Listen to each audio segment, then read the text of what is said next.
Bienvenidos al Seminario Bíblico, Profético, Histórico del libro de Daniel. En esta noche comenzamos estudiando acerca de la palabra de Dios y acerca de las profecías de la palabra de Dios. En la palabra de Dios, aproximadamente 2/3 de la Biblia son profecías. ¿Y qué es una profecía? Una profecía es la historia predicha. Y a la vez la historia es la profecía cumplida. De esta manera vamos a ver en este seminario de profecía histórico-bíblico que la gran mayoría de las profecías de la palabra de Dios ya se han cumplido en el pasado. Esto nos va a servir para que nosotros, al abrirla y al conocerla, podamos comenzar a creer en Dios y comenzar a creer en su palabra y comenzar a confiar de que esta palabra es inspirada por Dios y no solamente una escritura de hombres. Lo vamos a ver a través de muchas pruebas históricas. Tal como Dios predijo las cosas, se fue cumpliendo en la historia. De esta manera vamos a ver no solamente el pasado, sino también el presente y el futuro. Esto nos va a permitir saber lo que pasó, en qué punto de la historia nos encontramos nosotros y qué es lo que vendrá en el futuro. Quisiera comenzar a ver unos cuantos conceptos básicos de lo que la palabra de Dios dice acerca de lo que es la profecía. Comenzamos con Apocalipsis, versículo 1, que nos explica qué es la profecía y cuál propósito tiene para nosotros. Y dice aquí que la profecía es la revelación de Jesucristo que Dios le dio para manifestar a sus siervos las cosas que deben suceder pronto, y la declaró enviándola por medio de su ángel a su siervo Juan, que ha dado testimonio de la palabra de Dios y del testimonio de Jesucristo y de todas las cosas que ha visto. Bienaventurado el que lee, los que oyen las palabras de esta profecía y guardan las cosas en ellas escritas, porque el tiempo está cerca. Aquí vemos un concepto básico de la profecía. Profecía es revelación de Dios para que el ser humano sepa lo que va a ocurrir. Y Dios la entregó a su Hijo lo entregó al profeta, en este caso a San Juan. Él la escribió en la Biblia y nosotros, que vivimos ahora 2000 años después, podemos leerla y entender todo lo que Dios quiere que sepamos para el futuro. De esta manera vamos a un versículo muy revelador del profeta Amós del Antiguo Testamento, pues él declara algo muy parecido y dice en el libro de Amós capítulo 3 versículo 7, porque no hará nada el Señor sin que revele su secreto a sus siervos los profetas. Dios, en su gran amor, no permite que estemos en la oscuridad, sino siempre revela a sus profetas lo que Él va a hacer, para que nosotros que estudiamos la Biblia lo sepamos y entendamos. De esta misma manera, el Señor Jesucristo, en San Juan capítulo 14, dijo algo maravilloso, versículo 29. San Juan 14, 29. Ahora os lo he dicho antes que suceda, para que cuando suceda, creáis. Dios nos dice las cosas de antemano, para que cuando sucedan, creamos, tengamos plena seguridad. Y en este seminario de profecía vamos a ver muchas cosas que Dios reveló a sus profetas y que se han cumplido en la historia perfectamente, en cada detalle. Y eso nos va a hacer crecer la fe. Si no tenemos todavía fe en Dios, en su palabra, gracias a este seminario, nos va a dar una posibilidad de tener fe y de creer en Dios. Hay un versículo donde San Pedro habla acerca de las profecías y se encuentra en 2 de Pedro, capítulo 1, versículos 19 al 21. Tenemos también la palabra profética más segura, a la cual hacéis bien en estar atentos, como a una antorcha que alumbra en lugar oscuro, hasta que el día esclarezca y el lucero de la mañana salga en vuestros corazones. Aquí nos dice que tenemos la palabra profética más segura.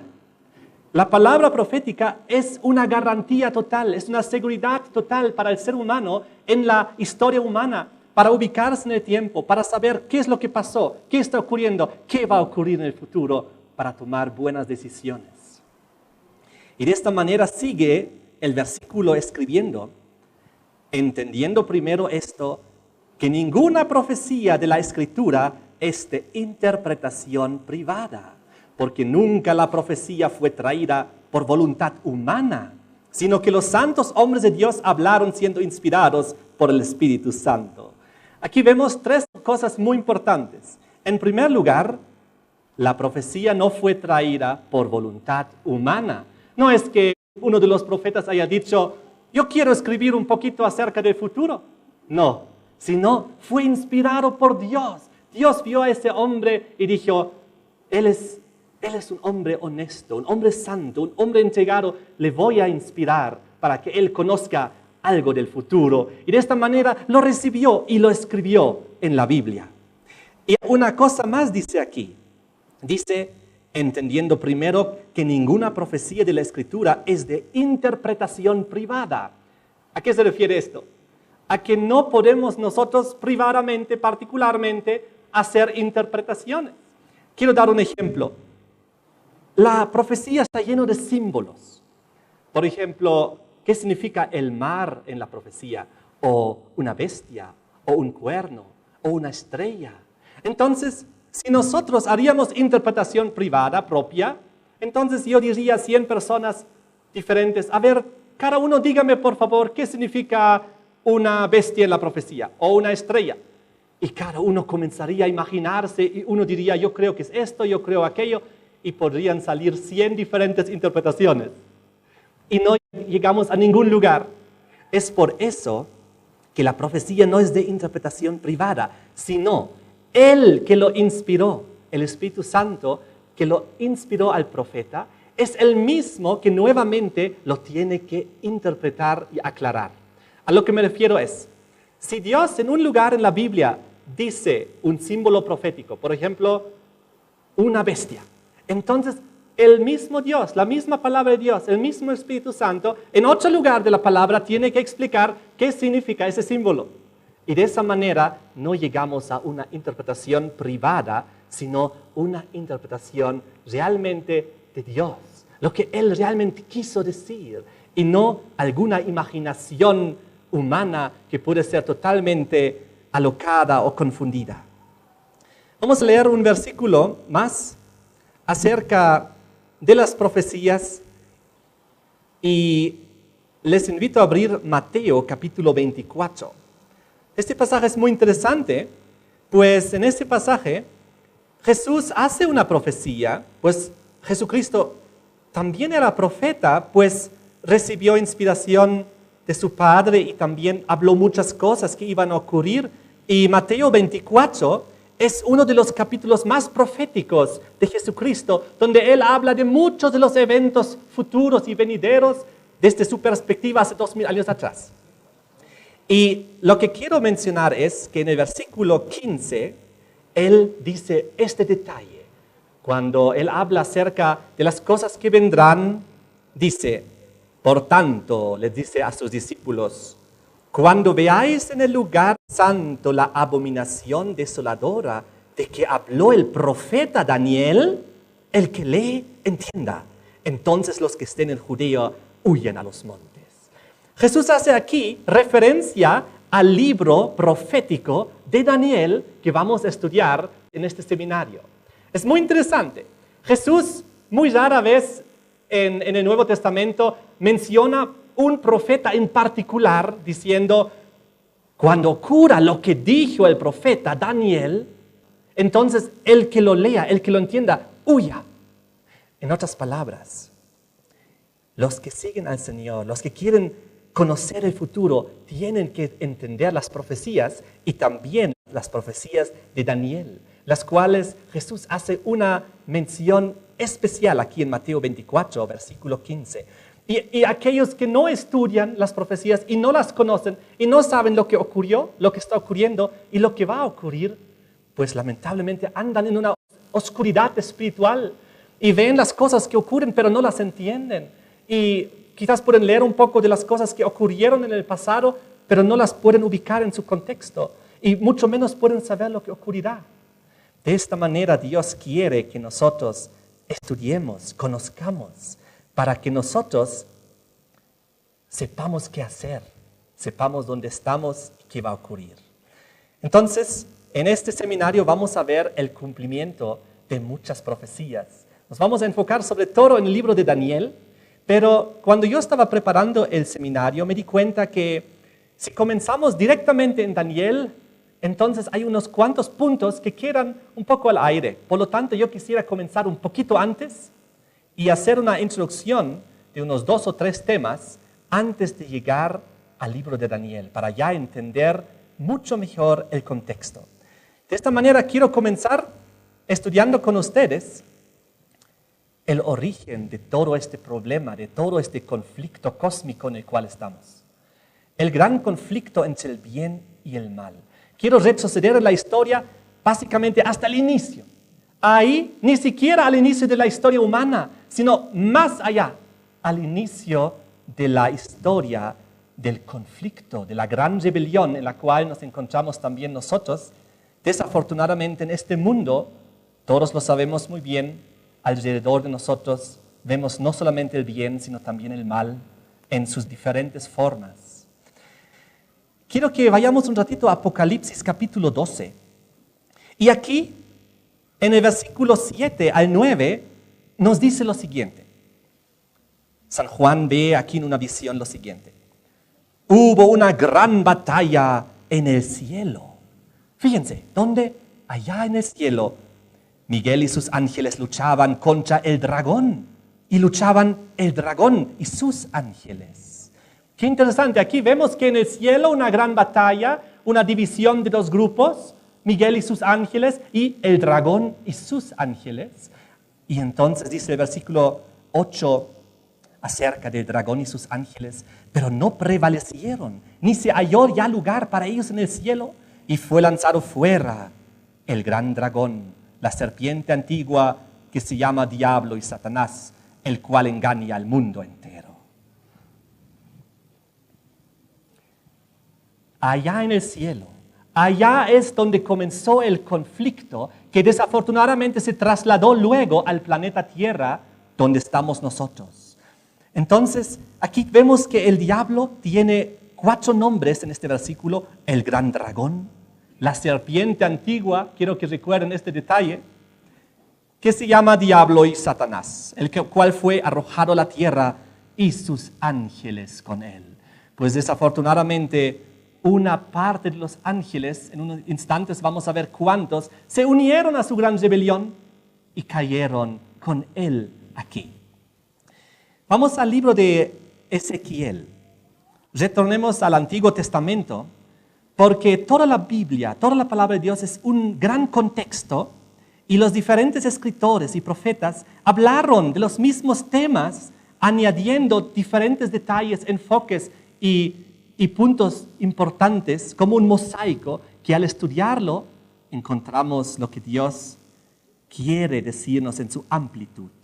Ezequiel capítulo 28, versículo 12, aquí a partir de la mitad habla y dice: tú eras el sello de la perfección, lleno de sabiduría, acabado de hermosura. En Edén, en el huerto de Dios estuviste. De toda piedra preciosa era tu vestido. De cornerina, topacio, jaspe, crisólito, berilo y ónice, de zafiro, carbunclo, esmeralda y oro. Los primores de tus tamboriles y flautas estuvieron preparados para ti en el día de tu creación. Aquí hablamos acerca del día de la creación de Lucifer, de aquel ángel, ese gran querubín que lamentablemente cayó sobre la tierra. Sigue diciendo el versículo 14, tú, querubín grande, protector, yo te puse en el santo monte de Dios. Ahí estuviste, en medio de las piedras de fuego te paseabas. Perfecto eras en todos tus caminos. desde el día que fuiste creado hasta que se halló en ti maldad. Aquí nos dice que cuando este ángel, este querubín protector fue creado, él era perfecto. Él estaba en la presencia de Dios. Él era sabio, era hermoso. Pero dice luego que de alguna manera en él se desarrolló la maldad. Pero antes de llegar a ese punto, quiero decir que él era, dice aquí la palabra, versículo 14, querubín grande protector. Era un querubín protector. Ahora, los querubines son mencionados en la Biblia en muy pocos lugares. Son los ángeles de una jerarquía más alta, más importante dentro del gobierno, de la administración de Dios en el cielo. Los querubines, para ser exacto, están en la presencia misma de Dios, del trono de Dios, porque ellos están ahí como protectores, querubines protectores. ¿Pero qué tenían que proteger allá en el cielo? ¿Qué es lo que tenía que proteger Lucifer, el ángel de luz, que era perfecto y bueno y que hacía la voluntad de Dios, que estaba ahí en su presencia? Vamos a leer qué es lo que tenía que proteger. Y es ahí donde vamos a encontrar el problema de todo este conflicto en el cual está el universo. Vengan conmigo al libro de Éxodo. Pues vamos ahora a ver qué es lo que un querubín protege. Éxodo capítulo 25. Y aquí nos habla acerca del arca del testimonio que en aquel entonces construyó Moisés allá con Aarón en el desierto, cuando el pueblo hebreo estaba caminando ahí. Dios les dio exactas instrucciones de cómo construir el arca del testimonio, el arca donde luego iban a entrar las tablas de la ley, las que Dios había escrito con su dedo y entregado a Moisés, y se puso en este arca. Y fíjense lo que dice el versículo 16, Éxodo 25, 16. Y pondrás en el arca el testimonio que yo te daré. Y luego dice el versículo 18, harás también 2 querubines, fíjense, querubines de oro, labrados a martillo, los harás a los 2 extremos del propiciatorio.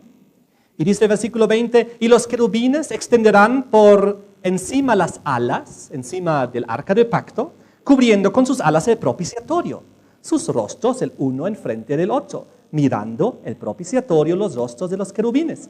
Y pondrás el propiciatorio, donde están los 2 querubines encima con sus alas, encima del arca. Y en el arca pondrás el testimonio que yo te daré. Vamos a leer aquí el capítulo 31 de Éxodo, versículo 18, y aquí nos indica que este testimonio que Dios le dio, que debe poner en el arca, son efectivamente los 10 mandamientos escritos por el dedo de Dios. Éxodo 31, 18, y dio a Moisés cuando acaba de hablar con él en el monte de Sinaí 2 tablas del testimonio, tablas de piedra, escritas con el dedo de Dios, los 10 mandamientos, y fueron depositados ahí. Muy bien, en otras palabras, Lucifer era un querubín protector. Lo que tenía que proteger él en la presencia de Dios, en el templo de Dios, era la santa ley de Dios. La santa ley de Dios que nunca debería haberse alterado, que garantizaba protección, armonía, amor, felicidad a todos los seres que existían en aquel entonces, a todas las huestes angelicales, a todas las criaturas que Dios había hecho. Felices estaban, pero acabamos de leer hace unos instantes que lamentablemente en su corazón nació la maldad. Vamos a ver lo que es lo que ocurrió. Volvamos a Ezequiel, por favor. Volvamos a Ezequiel, al profeta Ezequiel, capítulo 28, y sigamos leyendo un poquito aquí. Vamos al versículo 15. Perfecto eras, el gran querubín, en todos tus caminos, desde el día que fuiste creado hasta el día que se halló en ti maldad. No sabemos cuántos siglos, milenios de la eternidad él vivía feliz, en armonía con Dios, hasta este día cuando en él se halló la maldad. Y dice el versículo 16, a causa de la multitud de tus contrataciones, fuiste lleno de iniquidad. Iniquidad es maldad. Y pecaste, por lo cual yo te eché del monte de Dios. Y dice el versículo 17, se enalteció tu corazón a causa de tu hermosura, corrompiste tu sabiduría a causa de tu esplendor, yo te arrojaré por tierra. Muy dramático como Dios revela la historia del inicio del gran conflicto y cómo se trasladó desde el cielo a la tierra. Y aquí hay un detalle muy importante cuando dice en el versículo 16, a causa de la multitud de tus contrataciones fuiste lleno de iniquidad y pecaste. Él estaba tan ocupado, que ya no tenía tiempo para una relación personal con Dios, con su Creador. Tan ocupado en sus afanes de que él comenzó a descuidar su relación, su comunicación personal con Dios, su Creador. Y entonces comenzó a alejarse de él. Eso es un riesgo muy grande. Nosotros no podemos permitir alejarnos de Dios, nuestro Creador. Cuando lo hacemos, la consecuencia va a ser que vamos a pecar también. Ahora, dice aquí, por la causa, la multitud de tus contrataciones, fuiste llenos de iniquidad y pecaste. Y ahora viene un detalle importante. ¿Qué es pecado? Según la Biblia, hay una definición muy clara. Está en 1 de Juan 3, versículo 4, la definición bíblica de pecado. Y dice aquí, 1 de Juan 3, 4, todo aquel que comete pecado infringe también la ley, pues el pecado es infracción de la ley. Entonces, el querubín protector que tenía que proteger la ley de Dios en el cielo, fue el primero en transgredirla, en pecar. Lo que él tenía que proteger, lo traicionó. Y fue el primero en oponerse a aquello que estaba protegiendo durante no sabemos cuánto tiempo. Pero él fue el primero en oponerse a la ley de Dios, la cual él estaba protegiendo hasta ese momento. Entonces, esto es una tragedia muy grande. Versículo 17 también nos dice aquí en Ezequiel 28 que comenzó a enaltecer su corazón y ahora entran muchas cosas en juego a causa de tu hermosura. Comienza la vanidad. Corrompiste tu sabiduría a causa de tu esplendor. Él era perfecto, era hermoso, era inteligente, era sabio, pero él comenzó a ser soberbio, se comenzó a envanecer, comenzó a tener arrogancia, vanidad, envidia de Dios, como vamos a ver a continuación, y egoísmo comenzó a crecer en su corazón. Vamos a leer yendo al libro de Isaías. Pues también el profeta Isaías fue inspirado por Dios para relatarnos más detalles acerca del origen de este problema. Isaías capítulo 14, y aquí el profeta en el versículo 12 al 14 lo relata también de una manera muy impresionante. ¿Cómo caíste del cielo, oh lúcero, hijo de la mañana? Cortado fuiste por tierra, tú que debilitabas a las naciones. Ahorita vamos a ver a qué naciones él debilitó allá en el cielo. Pues antes hemos visto en Apocalipsis, cuando él cayó, no se cayó solito, sino una gran cantidad de ángeles allá que él logró persuadir para unirse a él en su rebelión, cayó con él.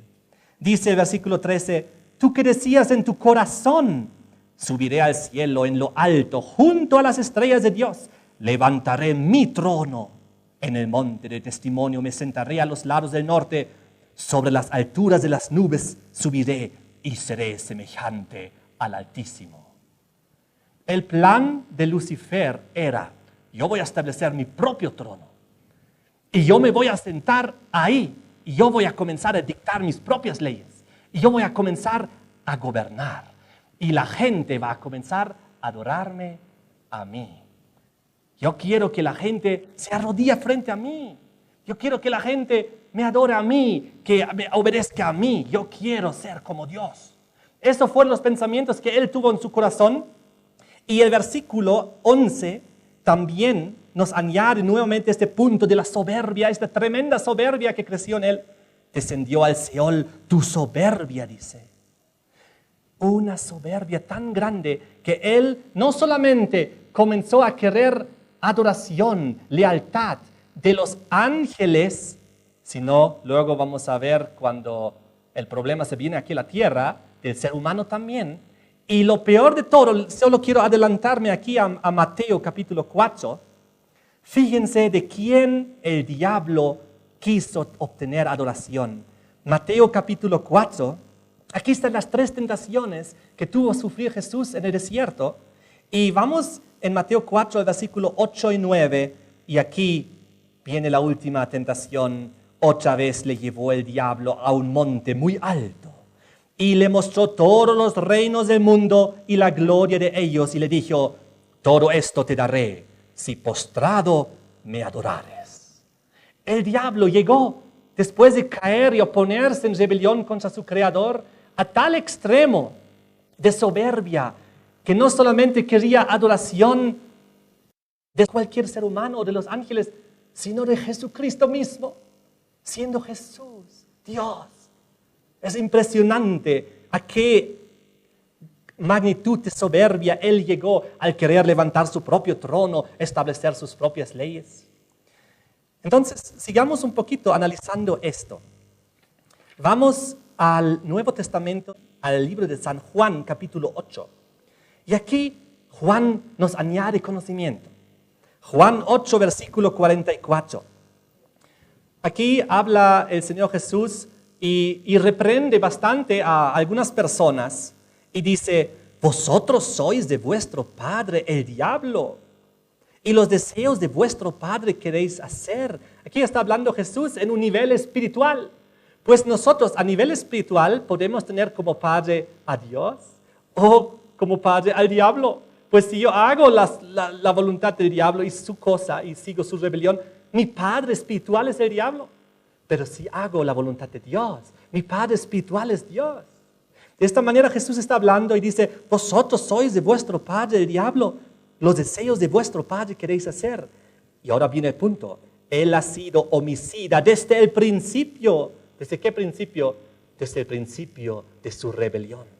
Y no ha permanecido en la verdad, porque no hay verdad en él. Cuando habla mentira de lo suyo, habla porque es mentiroso y padre de mentira. Aquí nos dice la Biblia algo muy importante. Dice aquí: él no ha permanecido en la verdad. En otras palabras, el diablo, Lucifer, antes, cuando el querubín protector, él estaba en la verdad. Pero aquí dice: no ha permanecido en la verdad. Y ahora se ha convertido padre de la mentira. Porque él era el primer engañoso, el primer mentiroso que comenzó a engañar a esos pobres ángeles del cielo, que vamos a ver a continuación, los que luego los llevó consigo aquí a la tierra, que ahora son conocidos como los ángeles caídos o los demonios. Fíjense, él dice aquí: estaba en la verdad, pero no permaneció en la verdad. Ahora, ¿qué es la verdad? Podríamos hacer todo un estudio grande. ¿Qué es la verdad según la Biblia? Pero solo quiero limitarme a unos 2 versículos que están justamente en relación a lo que estamos estudiando, a lo que él tenía que proteger. Vengan conmigo al Antiguo Testamento, los Salmos.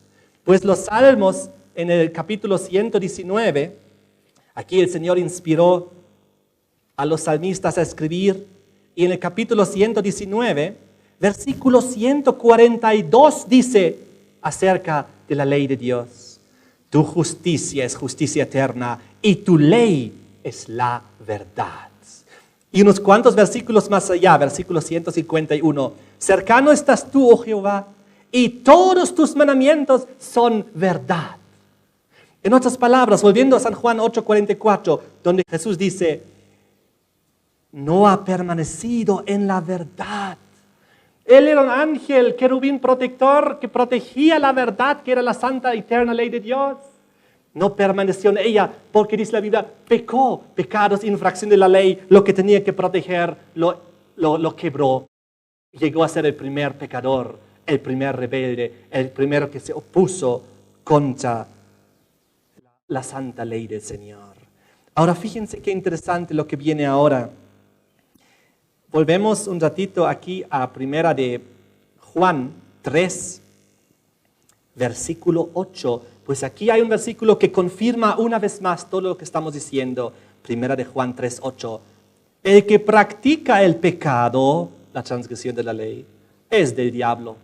En otras palabras, es mi papá espiritual. Si yo estoy vivo en pecado, entonces mi padre espiritual es el diablo, porque él es el originador de todo esto. Pero dice aquí, porque el diablo peca desde el principio. Desde el mismo inicio de la rebelión, el diablo peca. Y pecado es infracción de la ley. Yo pienso que este punto ha quedado muy claro. Ahora lo que ocurrió fue que ya en el cielo comenzó una guerra espiritual, una lucha espiritual. Lucifer, que era muy amado en todo el universo, porque él era un querubín protector que estaba en la misma presencia de Dios, como uno de los primeros ministros, podríamos decir, uno de los de máxima autoridad, muy conocido, muy amado en el universo por los ángeles. Pero un día él comenzó a transgredir la ley de Dios y comenzó poco a poco a difundir esos pensamientos, diciendo, miren, nosotros no somos libres porque Dios nos ha limitado a una ley y dice que solo esto te podemos hacer. Pero yo soy libre, yo soy el primer libre porque yo hago lo que quiero. Yo ya no estoy limitado a una ley que me diga no hagas tal cosa. Yo soy libre. La falsa libertad, la libertad para mentir, para robar, la libertad falsa para codiciar, la libertad falsa para deshonrar, la libertad falsa para comenzar a establecer ídolos, la libertad falsa, una falsa libertad. Entonces él comenzó a proclamar esa falsa libertad y desafortunadamente muchos ángeles creyeron en él. Ahora lo que ocurrió es que allá en el cielo, 1/3 de los ángeles, 1/3 se unió a la rebelión de Lucifer. Vamos a leerlo juntos. Vengan conmigo a Apocalipsis 12. Ahí donde antes hemos leído, donde San Juan nos revelaba acerca de la gran batalla que se desarrolló en el cielo y donde fue lanzado fuera del cielo el gran dragón, la serpiente antigua que se llama Diablo y Satanás, que engaña al mundo entero, que fue arrojado a la tierra y sus ángeles con él. Aquí en Apocalipsis 12, acerca de ese gran dragón, dice en el versículo 4 lo siguiente: y su cola arrastraba la tercera parte de las estrellas del cielo y las arrojó sobre la tierra. Este gran dragón, dice la Biblia, símbolo del diablo, simbólicamente con su cola arrastró una tercera parte de las estrellas y cayeron sobre la tierra. Ahora, dragón, vamos a aplicar ahora lo que hemos dicho antes. ¿Cómo sabemos que el dragón es el diablo? Pues la misma Biblia aquí en Apocalipsis 12:9 nos lo dice. El gran dragón, la serpiente antigua que se llama Diablo y Satanás. Ahora, ¿cómo sabemos que esta tercera parte de las estrellas del cielo que arrojó a la tierra son ángeles? Pues en el contexto ya es obvio, pero les quiero leer aquí en Apocalipsis 1, versículo 20, donde indica que una estrella es un símbolo de un ángel, representa un ángel. Apocalipsis 1:20, el misterio de las 7 estrellas que has visto en mi diestra. Es otra profecía, pero el símbolo es el mismo. Y de los 7 candeleros de oro. Las 7 estrellas son los ángeles de las 7 iglesias. Muy bien, una estrella, un ángel. Apocalipsis 12, versículo 4, el dragón con su cola arrastraba la tercera parte de las estrellas del cielo y las arrojó sobre la tierra. 1/3 creyó su engaño. ¡Qué terrible! Ahora, ¿por qué con la cola? Dios, cuando inspira al profeta a decir algo, tiene algún significado, no lo dice así nomás al azar. ¿Qué es la cola con la cual el dragón arrojó a la tierra las estrellas, los ángeles? Vamos a ver la simbología aquí en el libro de Isaías. ¿Qué significa la cola? Esa cola del dragón. Vengan al Antiguo Testamento, Isaías capítulo 9. Y aquí vemos el versículo 14 y 15, donde dice: el Señor cortará de Israel cabeza y cola, rama y caña en un mismo día. El anciano y venerable de rostro es la cabeza, y ahora viene la cola. El profeta que enseña mentira es la cola. Acabamos de ver que el diablo, el gran dragón, con su cola arrastró una tercera parte de los ángeles del cielo. Con su cola. ¿Qué es la cola? Símbolo de falso profeta, falsa profecía. ¿Cómo logró que un tercio se uniese a su rebelión? Engañándoles con falsas profecías. ¿Qué es una profecía? En la historia predicha, con falsas promesas para el futuro. Él comenzó a prometerles cosas. Vamos a estar mejor, vamos a estar más libres. Únense a la rebelión, únense a mí. Yo sé, yo he estado ahí en la presencia de Dios durante tanto tiempo. Yo sé la verdad. Pero era un gran engaño. Entonces el diablo era el primer falso profeta también. Tal como hemos visto antes, cuando Jesús decía, el diablo es el padre de mentira. ¿Recuerdan? Y aquí con la cola, con las profecías mentirosas. Primer falso profeta. Primero que comenzó a hacer promesas falsas. Y un tercio de los ángeles se lo creyó. Ahora, lo que pasa es que rapidito aquí podemos preguntarnos, ¿por qué Dios permitió todo esto en primer lugar? La Biblia dice en 1 de Juan 4, versículo 8, que Dios es amor. 1 de Juan 4, 8. Dios es amor. Su gobierno es un gobierno de amor, de justicia, de armonía, de santidad, de pureza. Entonces, ¿qué es lo que ocurrió? Imagínense, algunas personas dicen, pero ¿por qué si Dios conoce el futuro, no eliminó a Lucifer, no le puso fin para que no ocurran estas cosas? Entonces, imagínense, el problema ocurre en el corazón de Lucifer y Dios le elimina rapidito a Lucifer y desaparece. Entonces los ángeles se preguntarían, ¿has visto a Lucifer, el querubín protector? No, yo tampoco, ha desaparecido. ¿Por qué? Y poco a poco iban a descubrir por qué Dios lo eliminó. ¿Y por qué lo eliminó? Porque quería desobedecer la ley. Oh, no puede ser, entonces yo tengo mucho miedo ahora.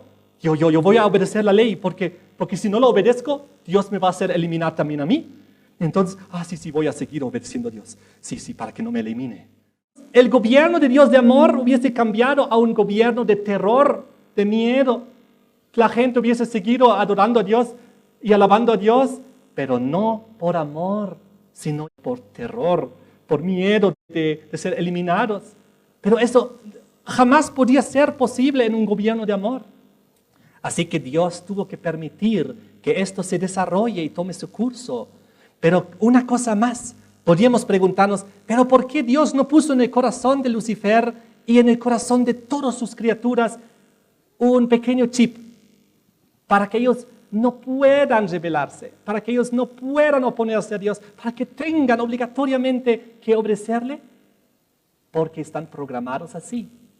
¿Por qué no hizo Dios eso? Entonces, hasta el día de hoy tendríamos armonía, todos alabarían al Señor, todos serían felices. ¿Saben por qué no lo hizo Dios eso? Porque si hubiese Dios hecho esto, ya no habría libertad. Seríamos robots. Tendríamos que alabar a Dios porque Dios nos programó así. Entonces, Dios mismo se estaría autoengañando.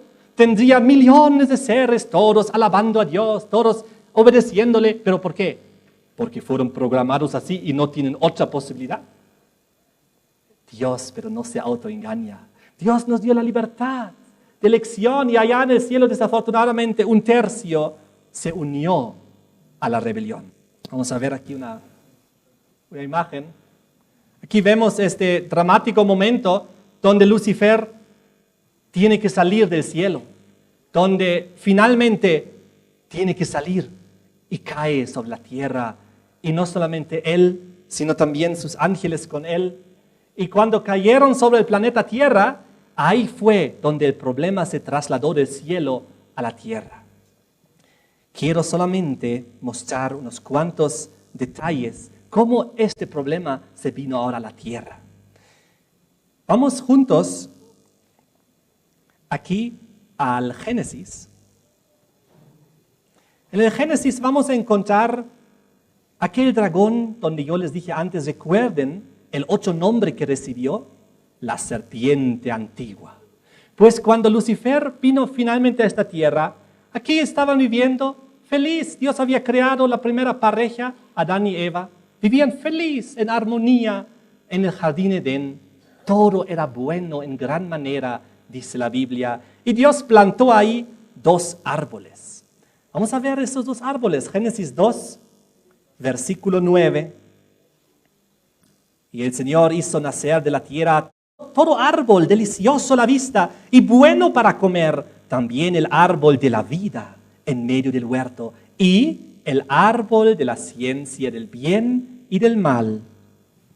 Entonces aquí Adán y Eva vivían felices en el paraíso y Dios había puesto dos árboles, un árbol de la vida y un árbol de la ciencia del bien y del mal y muchos otros árboles frutales. Entonces Dios dio en el versículo 16 y 17 una pequeña regla. Y mandó Dios al hombre diciendo, de todo árbol del huerto podrás comer, todo, inclusive el árbol de la vida. Pero dice, mas del árbol de la ciencia del bien y del mal no comerás, porque el día que de él comieres ciertamente morirás. En ese jardín, en ese paraíso donde vivían felizmente Adán y Eva, Dios puso dos árboles especiales. El árbol de la vida y el árbol de la ciencia, del conocimiento del bien y del mal. Pero Dios prohibió ese segundo árbol diciendo, no, del árbol del mal, de la ciencia del bien y del mal, de él no van a comer. Eso es lo único que les prohíbo. Porque si comen de esto, van a conocer el mal, me van a desobedecer y van a tener que morir. Todo lo que Dios hace, lo hace bien transparente y bien claro, para que el ser humano no se confunda y sepa muy bien las cosas. Entonces ocurrió que en el capítulo 3 aparece en la historia la serpiente antigua, el diablo, el gran dragón, dice el versículo 1. Pero la serpiente era astuta más que todos los animales del campo que el Señor había hecho, la cual dijo a la mujer, con que Dios os ha dicho no comáis de todo árbol del huerto. El diablo viene, pero no viene personalmente. El diablo se disfraza. El diablo oculta su verdadera identidad. El diablo no aparece ahí como el ángel caído diciendo a Adán y Eva, muy bien, yo soy ese ángel caído y ahora únete a mi rebelión. No, él viene a través de una serpiente. Bien astuto. Él viene a través de un animal que era muy bonito. La serpiente en el jardín Edén era un precioso animal. Estaba ahí en el árbol y comenzó a hablar. Un milagro ocurrió. Una serpiente le habla a Eva. ¿Con que Dios os ha dicho? ¿Estás seguro? ¿Dios te ha dicho eso, que no debes comer del árbol? Comienza a sembrar la duda. Y entonces, dice el versículo 2, la mujer respondió a la serpiente, del fruto de los árboles del huerto sí podemos comer, pero del fruto del árbol que está en medio del huerto, dijo Dios, no comeréis de él, ni le tocaréis, para que no muráis. Entonces la serpiente dijo a la mujer, no moriréis. Entonces, por primera vez en la historia humana, el ser humano se vio confrontado entre palabra de Dios y palabra de hombres. Palabra del Creador versus palabra de la criatura, que era la serpiente. Los dos dijeron cosas totalmente opuestas. Dios dijo, si comes de ese árbol y desobedeces, vas a morir, ciertamente morirás. Y el diablo dice, no, con seguridad, no morirás. Ahora el ser humano estaba entre las dos posiciones, en quién creo, en quién confío, dónde me voy, a quién obedezco, la autoridad de quién acepto.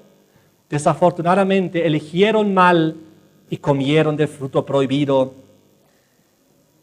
Dijo la serpiente todavía lo siguiente, versículo 5, sino que sabe Dios que el día que comáis de él serán abiertos vuestros ojos, seréis como Dios, sabiendo el bien y el mal.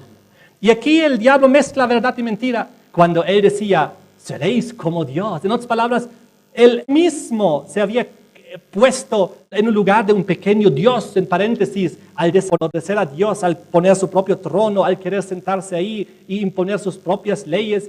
Eso lo comienza a ofrecer a todas las otras criaturas. También ustedes pueden ser pequeños dioses. Solo tienen que desobedecer al Dios creador. Y entonces también tú puedes ser un pequeño Dios. Y tú mismo puedes saber lo que está bien y lo que está mal. Dios había dicho, es el árbol del conocimiento del bien y del mal. ¿Por qué Dios no quería que coman del árbol?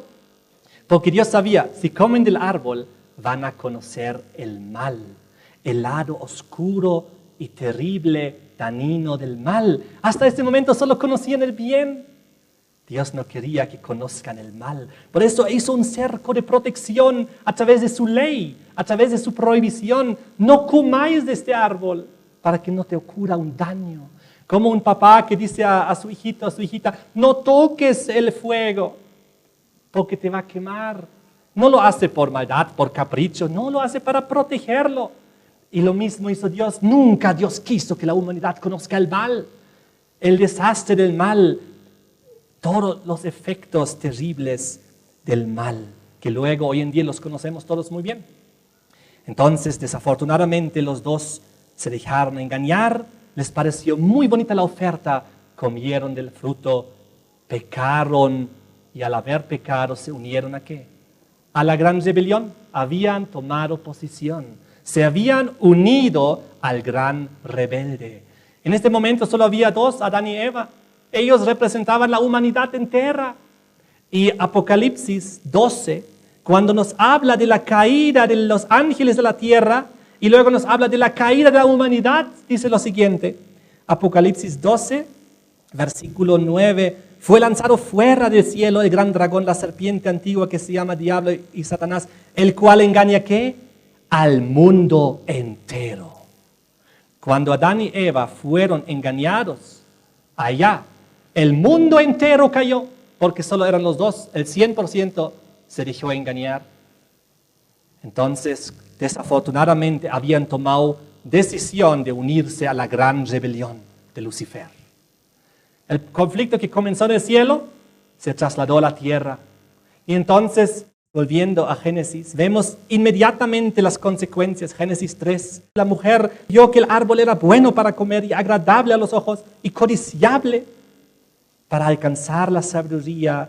Tomó de su fruto y comió y dio también a su marido. Versículo 7. Entonces los ojos fueron abiertos, conocieron que estaban desnudos. Se cosieron hojas de higuera, se hicieron delantales. ¿Saben? No había nada malo en la desnudez. Ellos estaban desnudos desde que Dios los había creado hasta el día que pecaron. Pero recién se dieron cuenta que lo estaban porque algo cambió en su mente. Porque ellos antes estaban vestidos de la justicia, de la santidad, de la pureza, de la armonía, de la obediencia. Pero cuando comieron el fruto y se decidieron por la rebelión, desobedecieron a Dios y cayeron en pecado, todo cambió y vieron, inmediatamente estamos desnudos frente a Dios. Dios va a ver lo que hemos hecho. Ya no tenemos el manto de justicia, ya no tenemos manto de santidad, ya no tenemos manto de obediencia. Ya intentaron cubrirse con hojas de higuera. Ahí comienza el intento del ser humano de justificarse a sí mismo, de cubrir su problema. Cometemos un error, hacemos un daño y lo intentamos cubrir para que nadie se dé cuenta, pero no funciona. Igual Dios no se da cuenta. Y entonces, ¿qué era la siguiente consecuencia? Versículo 8. Oyeron la voz de Dios que se paseaba por el huerto al aire del día y el hombre y su mujer se escondieron de la presencia de Dios entre los árboles. ¿Por qué? Porque ellos recordaban, Dios había dicho, el día que de él comieres ciertamente morirás. Vamos a morir. Entonces ellos se escondieron rápido entre los árboles. Eso es también lo que pasa cuando nosotros pecamos. Intentamos cubrir nuestro error, intentamos escapar de Dios, que no nos vea.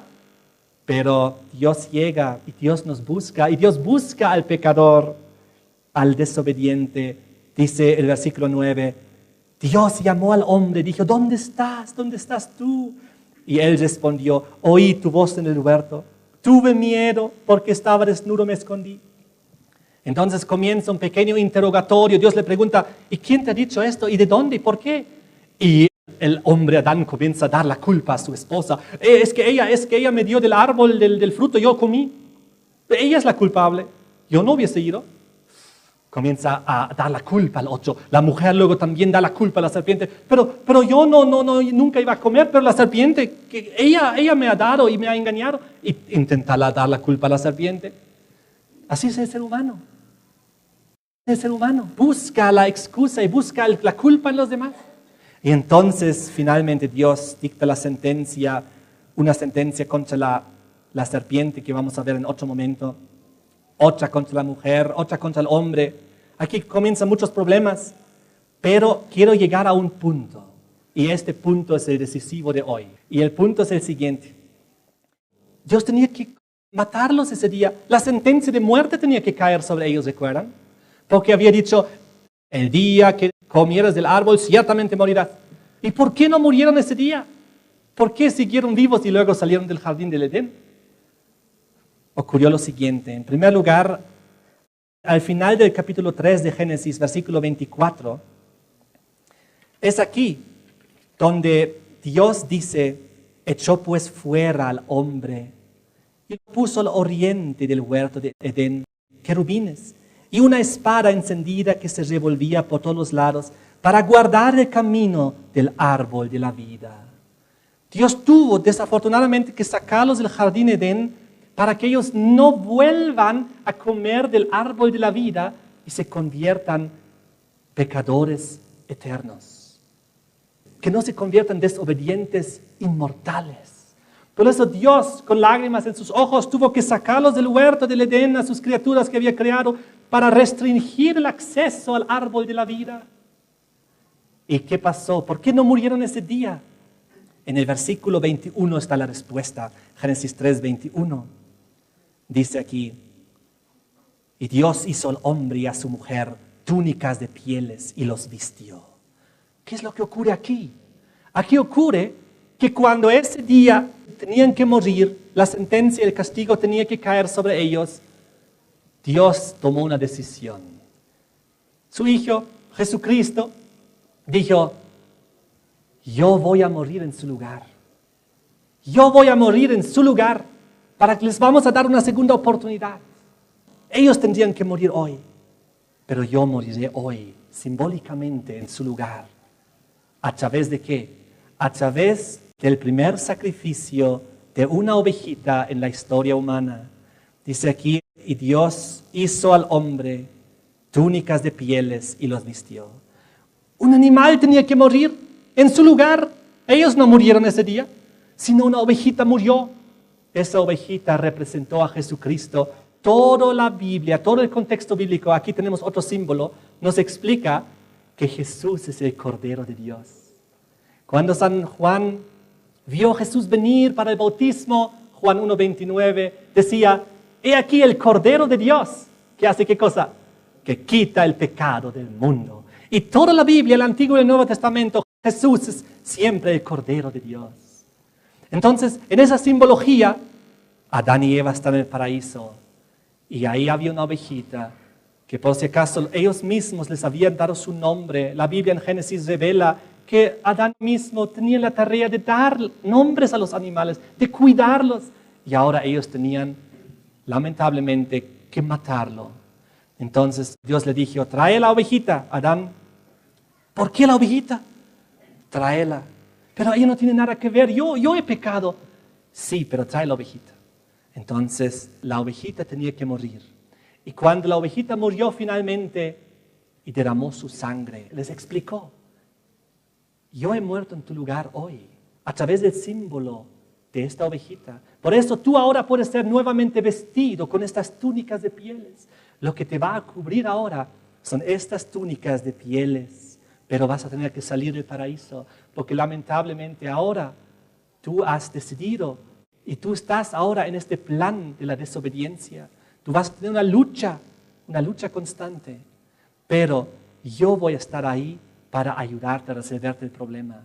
Entonces, en Apocalipsis capítulo 13, versículo 8, a partir de la mitad del versículo, habla de aquellos cuyos nombres estaban inscritos en el libro de la vida del Cordero, de Jesucristo, que fue inmolado desde el principio del mundo. Ahí en el jardín Edén es donde Jesús simbólicamente fue sacrificado. Eso es muy impresionante. Y Adán y Eva salieron del paraíso y entonces cuando estaban afuera comenzaron a ver el lado del mal.